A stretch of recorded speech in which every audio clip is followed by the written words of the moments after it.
Hey everybody! It's me. It's Spot of Saturday, the last one, as we're shrinking Spot of Friday, Saturday, Monday, Tuesday down to just Spot of Friday, and you're going to focus just on the really good songs and the really bad songs. And all these in-between songs, which, as we all know, is most of them, we're not going to do that. But I have other ideas planned and other things I'll be doing in front of this beautiful Afghan. So I don't think I'm going to be reducing my content. I'm just going to be doing differentish content. Oh, look at that bruise. Yeah, oof. I had to dig around for a vein the other day when I got my blood taken. Oh, if my wife watches this, she just instantly got grossed out. Sorry, honey. Anyway, that's how you know your channel's doing well, when you have to say, if my wife watches this. Anyway, let's start things off with, what are we starting with I today? listened to you record them. Oh, yeah, she listens to me record them, so she doesn't need to watch them, really. So I'll have to put that bruise in her face later. Jim E. Stack and Dijon like the mustard. And Sweet Summer Sweat. You had me until sweet. Because sweat and summer are a thing. Sweet? Ooh, you nasty. This song isn't bad, but all I can think of is this dude like tasting sweat and saying it's sweet, and that's just nasty. So I'm afraid you got demoted to mediocre because of my brain. Up next, Jaden and Rainbow Bap. Not Bop, Bap.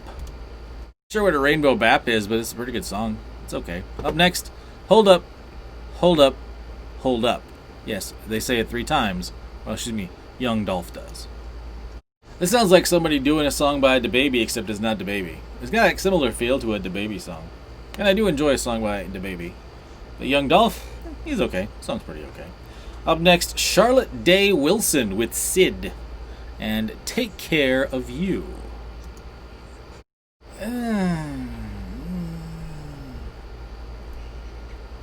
It's okay, I guess. I don't know.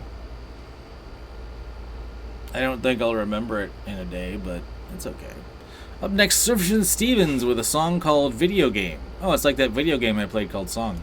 If this song was a video game, it would be somebody playing Minecraft without trying to beat Minecraft, just playing around, surviving, exploring, and doing, things most Minecraft players would find kind of boring, but things that particular style of Minecraft player would find interesting.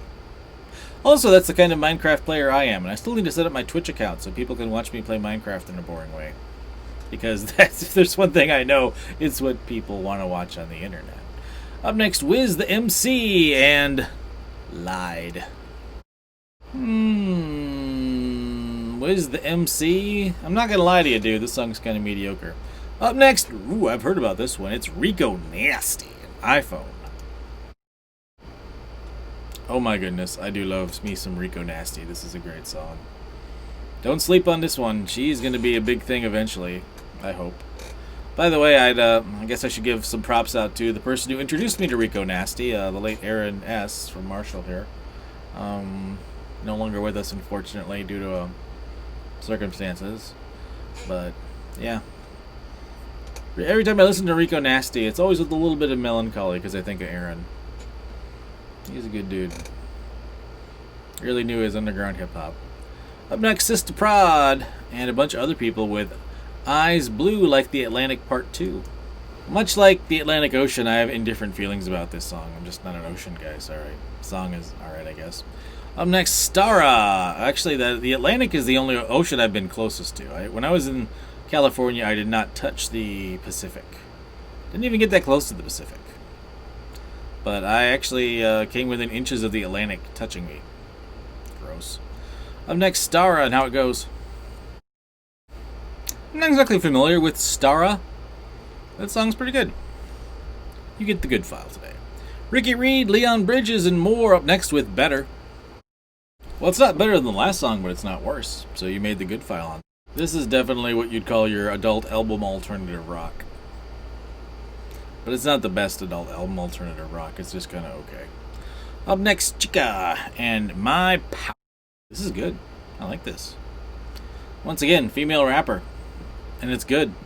So many good female rappers right now. My goodness. It's just nice. Up next, Melanie Faye. And Jump. Might as well jump. It is not a remake of Van Halen's Jump. Or any other Jump song I can think of. My son was asking me who Jumpman was. I'm like, I don't know, but Drake sure talks about him a lot. Jumpman, Jumpman, Jumpman, Jumpman, Jumpman. He always up to something. I gotta get me some Robitussin. Woo! That's all I ever know about that song. This Melanie Faye song's okay. Up next, Everybody's Got Somebody from Sam. I'm sure you've got somebody who likes this song, Sam Fisher, but it is not me. It's pretty mediocre. Up next, Heather's Sommer and Talking in My Sleep. This song's pretty good. It also reminds me of my freshman year of college. My roommate, who I had just met a few weeks prior, was tossing and turning one night and was mumbling in his sleep. And unexpectedly, he rolls over onto his back, yells out, "Pregnant!" and then rolls onto his stomach and just goes back to sleep. And I'm like, dude? But he was still asleep, so obviously dreaming about somebody being pregnant. I don't know. Then the next morning, I fell out of my loft bed and banged a garbage can so that everybody in my dorm heard it. Good times. Up next, Cheat Codes, and this song was just going to go in the OK file, and then boom! Wiz Khalifa comes in and says, nope, it's good. I'm not going to argue with Wiz Khalifa on that. It's a good song. Up next, SuperM and 100. You know, over the years, I have seen a lot of things like SuperM. They have a very professional-looking logo, which tells me they are partially put together, assembled, and ran by their record label. Could be parts of other bands. I don't know their exact origin. I could click on it, but I don't care enough. I mean, the song's not bad, but the logo and the delivery, everything just sounds like something that was more manufactured than organic. So I'm going to put you in the mediocre file. So I'm a little concerned here. Up next, Linkin Park, a very old song of Linkin Park's called She Could. This is a really good song. And if you're wondering why I'm talking about an old Linkin Park song, because it's an old Linkin Park song hardly anybody's heard. It's being released as part... Oh, gosh. Who's Ready to Feel Old? It's coming out on the 20th anniversary of their debut album. That's right. Linkin Park's Hybrid Theory turns 20 this year. I got a pain in my neck just saying that.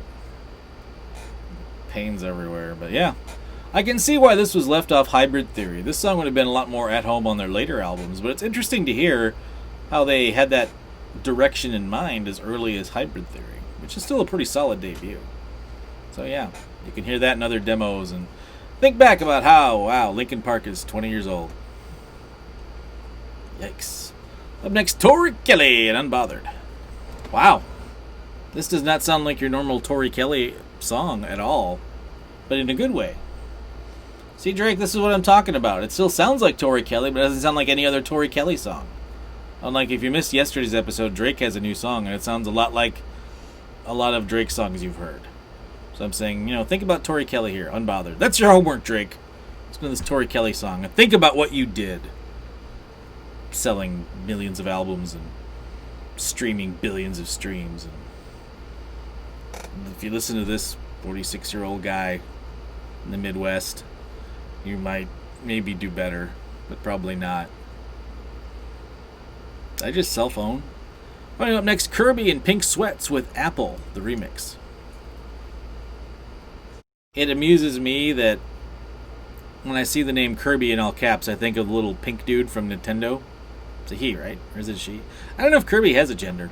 Anyway, the lady Kirby, who the song is about, she's dressed up in a pink jumpsuit. And Pink Sweats is there wearing a pink jacket. So while I was thinking, don't think of the little pink guy from Nintendo, they're dressed like the pink guy from Nintendo. Kind of threw me off. Anyway, here's Justin Quiles with Jeans. I don't know what the song is singing about, but based on the album cover, where he's trying to pull a belt off some lady who's got them apple bottom jeans, as Nelly once said, or Flo Rida, whoever said that, I think I get the idea. Song's okay. Up next, Carmen DeLeon with, oh dear, Volverius. Yeah. Volcano. I'm sure this song is fine. It's just 2 minutes and 44 seconds of me sitting here going, why didn't you take Spanish? Up next, Kaash, Paige, and London. It's a little more mediocre than I was expecting for a song called London. Up next, Smokepurpp. I gotta stop saying Smokepurpp. It's Smokepurpp. And it said a lot of things. Now I'm brain dead, but my balls numb is an actual lyric in this song. You're welcome. Up next, Sheff G and Sleepy Hollow wrapping up your Saturday with Tiptoe. Tulips not included. I take it back. They sample Tiny Tim in this song. What? How has nobody from hip hop sampled Tiny Tim's Tiptoe Through the Tulips before? But also, it isn't as good as it should have been. So, that's Spot of Saturday. Tune in tomorrow for Cassette Story, where I'll talk about. That's right. Tomorrow we talk about a band that was